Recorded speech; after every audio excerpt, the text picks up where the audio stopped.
오늘 함께 말씀을 나누려고 하는 제목은 기적이 일어납니다 라는 제목입니다. 혹시 완전한 용서의 은혜에 대해서 아십니까? 완전한 용서의 은혜라는 것은 예수 그리스도께서 우리를 대신하여 십자가를 지심으로 말미암아 우리의 모든 죄가 다 사해졌음을 의미하는 겁니다. 이 완전한 용서의 은혜라는 것은 우리가 예수님을 믿기 전에 지었던 죄도 다 사함을 받지만 예수님을 믿은 후 앞으로 짓게 될 죄도 다 용서받았다는 뜻을 품고 있습니다. 그러니까 예수님이 십자가에 지신 건 2000년 전이죠.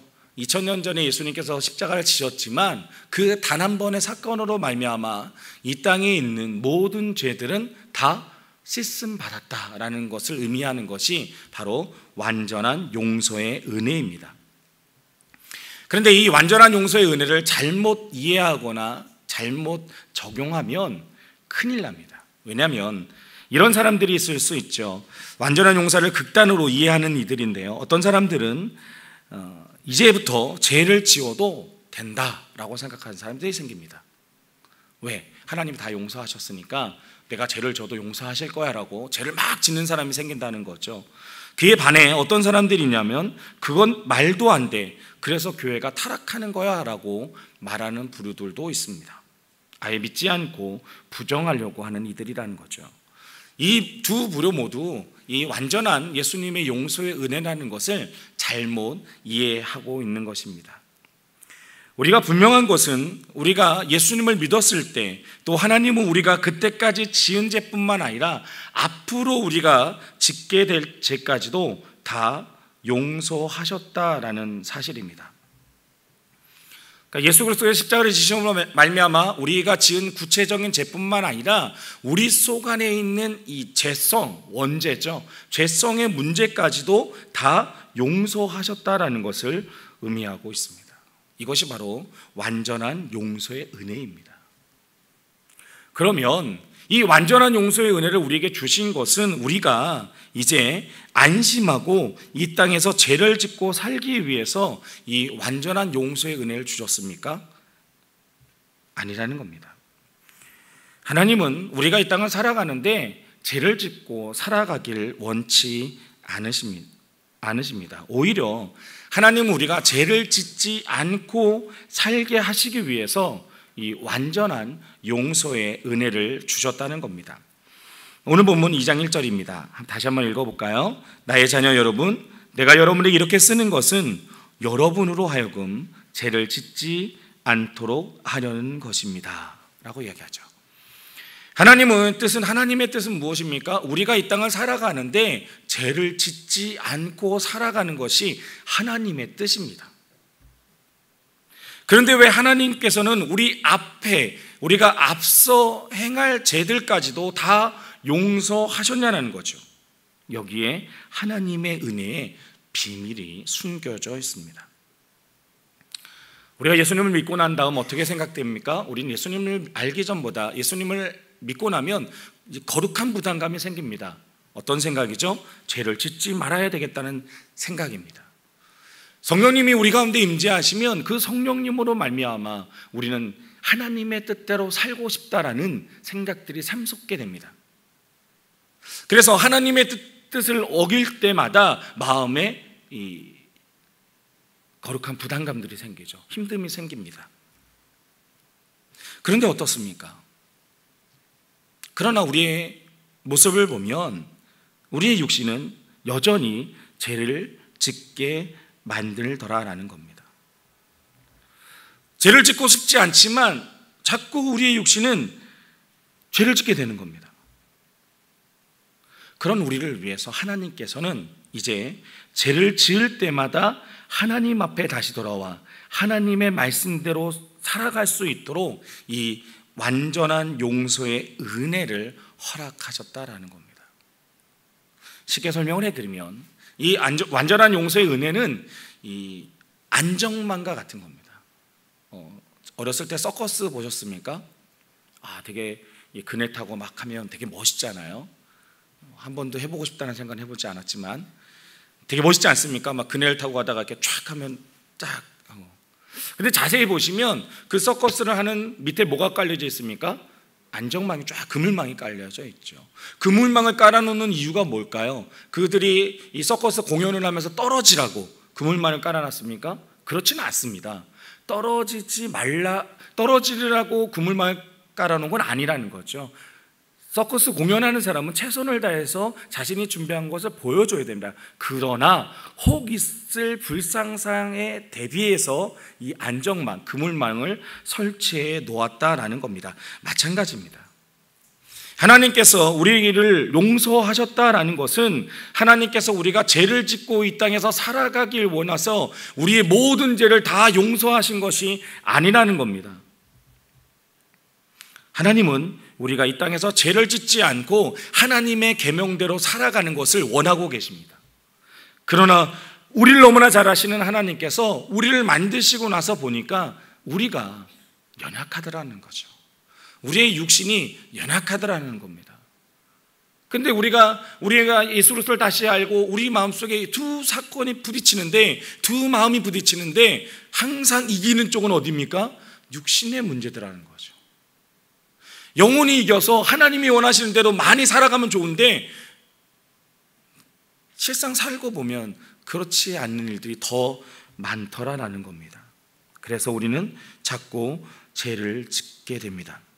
그래서 하나님께서는 우리를 끊임없이 용서하시고 다시 시작하실 수 있도록 이 안전한 금묵만, 완전한 용서의 은혜를 우리에게 허락하셨다는 사실입니다. 그래서 2장 1절 말씀에 보면 누가 죄를 범하여도 아버지 앞에서 우리에게 대언자가 있으니 곧 의로우신 예수 그리스도라라고 이야기합니다. 여기서 누가는 누굽니까? 죄를 안 짓고 살고 싶은 사람입니다. 하나님의 계명대로 살고 싶은 사람이 누가입니다. 그런데 만일 그 누가 죄를 안 짓고 살고 싶은 사람이 만일 죄를 짓더라도 용서받을 수 있는 놀라운 은혜를 주셨다는 겁니다. 우리의 변호자가 바로 예수 그리스도가 되신다는 거죠. 예수 그리스도가 이렇게 얘기하신다는 겁니다. 이 사람은 의인입니다. 왜냐하면 내가 대신 이 사람의 죄에 대한 대가를 치렀습니다. 그렇기 때문에 이 사람은 의인입니다라고 예수 그리스도께서 대신 이야기를 해주신다는 거죠. 그렇다면 우리는 해야 될 일이 무엇입니까? 그것은 우리가 하나님 앞에 우리의 죄를 고백하는 겁니다. 우리는 늘 우리의 자신의 모습을 되돌아보며 하나님 앞에 우리의 모습을 고백해야 합니다. 하나님, 나를 용서해 주시옵소서. 하나님, 내가 오늘도 하나님의 용서가 필요합니다. 이처럼 우리가 하나님 앞에 늘 고백하면 하나님께서는 우리를 늘 깨끗하게 하셔서 다시 하나님의 백성으로 살아갈 수 있도록 하셨습니다. 그것이 바로 완전한 용서의 은혜입니다. 그런데 여기서 우리가 중요하게 생각해야 될 부분이 하나 있습니다. 이 완전한 용서의 은혜를 단순히 교리로 이해하게 되면 우리는 앞서 살펴보았던 이단으로, 극단적인 방법으로 칠 수 있다라는 겁니다. 그러면 우리가 이 완전한 용서의 은혜를 어떻게 이해해야 할까요? 그것은 바로 예수님과의 실제적인 사귐으로 이해해야 합니다. 오늘 본문 2장 3절로 4절 말씀입니다. 우리가 그의 계명을 지키면 이로써 우리가 그를 아는 줄로 알 것이요 그를 아노라고 그의 계명을 지키지 아니하는 자는 거짓말하는 자요 진리가 그 속에 있지 아니하되라고 말합니다. 여기 하나님을 안다라고 표현하죠. 그를 아는 줄로 알 것이요. 하나님을 안다라는 표현이 나오는데 이 안다라는 표현은 단순히 지식적으로 하나님이 살아계시다, 역사하신다는 것을 아는 것을 의미하는 게 아닙니다. 여기서 안다는 것은 사귐을 말해주는 겁니다. 사귐. 내가 하나님을 안다고 말한다면 그것은 곧 내가 하나님과 사귐이 있다라는 거죠. 사귐이 있는 자는 바로 하나님의 계명을 지키는 자입니다. 하나님과의 사귐이란 무엇일까요? 하나님과의 사귐이란 하나님께서 우리 마음에 오시는 것이 바로 사귐입니다. 여러분, 예수님께서 우리에게 약속하셨습니다. 내가 너를 고와 같이 버려두지 않겠다. 그게 예수님의 약속입니다. 이제는 우리는 이 땅에 살아가지만 이 땅에서 홀로 살아가는 것이 아닙니다. 누가 우리와 함께 하십니까? 예수님, 하나님, 성령님, 우리와 함께하고 계십니다. 이것이 바로 사귐입니다. 우리 안에 계신 예수 그리스도의 은혜를 알고 살아가는 것, 그것이 바로 사귐이라는 겁니다. 그런데 이 필립 켈러가 쓴 목자가 본 시편 23편이라는 책이 있습니다. 그 책에 보면 이런 글이 있습니다. 그가 파키스탄에 있었던 때의 이야기를 써놨는데요, 한 번은 파키스탄의 어느 사막을 여행하게 되었다고 합니다. 그런데 갑자기 폭우가 쏟아지고 천둥 번개가 쳐서 도무지 밖에서는 그 비를 다 맞을 수가 없었습니다. 그래서 집주인의 양해를 얻어 아주 조그만 오두막집으로 피신을 하게 됩니다. 근데 너무나 이 흙집이 작은 겁니다. 그래서 바닥에 쪼그리고 그 안으로 들어갔습니다. 그러나 그 안에는 너무나 매캐한 악취와 연기로 가득 차 있었습니다. 온기를 유지하기 위해 불을 피웠는데 그 재료가 짐승의 분노를 말린 것이었습니다. 상상이 되시죠? 아주 좁은 공간에 가운데 불이 펴져 있고 그 불에 연료를 쓰고 있는 것이 짐승의 분노를 말린 것들입니다. 상상이 되십니까? 그 냄새가 지금 그 안을 가득 채우고 있는 겁니다. 너무나 지독했습니다. 사실 비만 오지 않는다면 밖으로 뛰쳐나오고 싶을 정도의 그런 상황이었습니다. 그러던 중에 이 필립 켈러 목사님은 음성을 듣습니다. 내가 지금 처한 그 형편이 바로 내가 내 속에 있는 형편이다. 사랑하는 성도 여러분, 우리는 쉽게 이렇게 말하죠. 주님이 내 마음에 계십니다. 한 번쯤 생각해 보셨습니까? 주님이 내 마음에 계실 때 지금 어떠실까?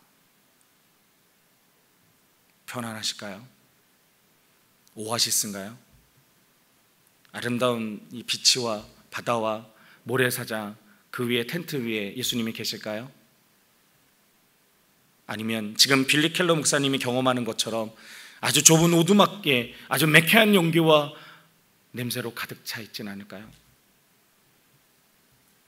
사랑하는 성도 여러분, 우리는 한번 생각해 봐야 합니다. 예수님과 우리가 사귐이 있다는 것은 예수님이 분명히 우리 안에 내주하고 계심을 이야기하는 겁니다. 하나님은 우리 안에 계십니다. 근데 그 하나님이 지금 어떠실까?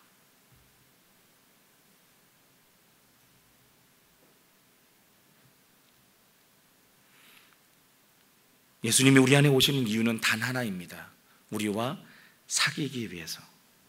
실제적인 사귐을 갖기 위해서 예수님께서는 우리 안에 오셨습니다. 그 이야기는 우리가 이 땅을 살아가는데 죄를 짓고 살아가기를 원하시는 것이 아니라 죄를 짓지 않고 살기를 원하시기 때문에 우리 안에 오셨다라는 겁니다. 우리가 하나님의 말씀을 들을 때 단순히 그 말씀을 듣고 흘려보내는 것이 아니라 그 하나님의 말씀대로 살아갈 수 있도록 하기 위해서 예수님은 우리 안에 오셨다라는 겁니다. 우리가 예수님이 우리 안에 계시다는 것을 인정하면 우리의 삶의 모습은 분명히 달라진다는 겁니다. 어떻게 예수님이 우리 안에 있는데, 우리 안에 살아계시는데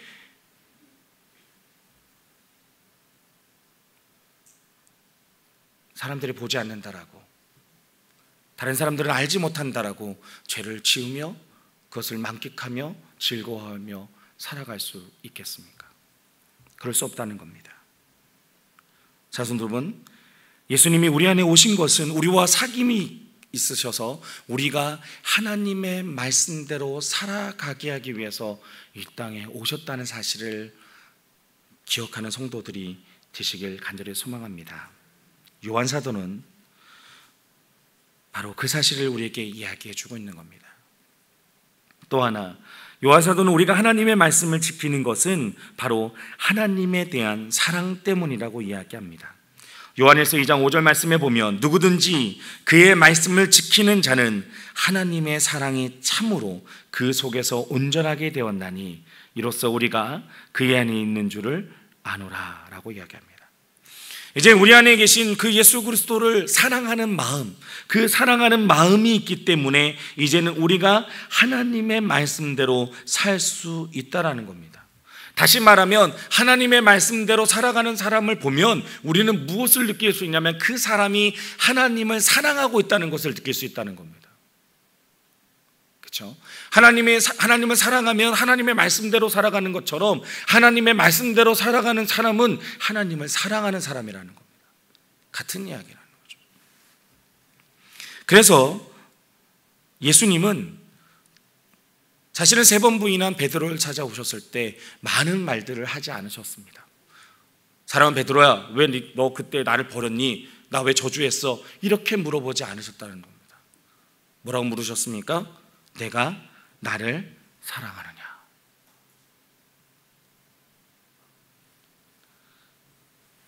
책망하거나 따지거나 질책하지 않으셨습니다. 단순히 내가 나를 사랑하느냐? 라고 물으셨다는 겁니다. 여러분, 만약 하나님께서 지금 여러분에게 찾아오셔서 뭐라고 말씀하실까요? 이렇게 말씀하실 겁니다. 내가 나를 사랑하느냐?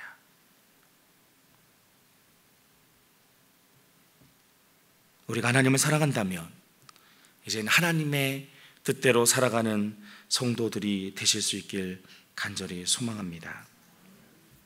우리가 하나님을 사랑한다면 이제는 우리가 이 땅에서 하나님을 사랑하는 것만큼 우리의 이웃을 사랑하며 살아가야 합니다. 그것이 계명입니다. 첫 번째 계명은 하나님을 사랑하라. 두 번째 계명은 내 이웃을 내 몸과 같이 사랑하라. 그것이 바로 예수님이 우리에게 주신 하나님의 말씀입니다. 사랑하는 성도, 우리가 이제는 하나님 앞에 하나님의 말씀대로 사랑하며 살아가는 그런 모든 성도들이 되실 수 있길 간절히 소망합니다. 우리를 사랑하셔서 우리를 완전히 용서하신 그 하나님의 은혜에 감사하며 하나님을 사랑하고 또 우리 내 이웃을 내 몸과 같이 사랑하며 그들에게 하나님의 사랑을 나눠줌으로 내가 하나님을 사랑하고 있음을 이 땅에 드러내며 사는 우리 필그림의 성도들이 되시길 간절히 소망합니다. 기도하겠습니다.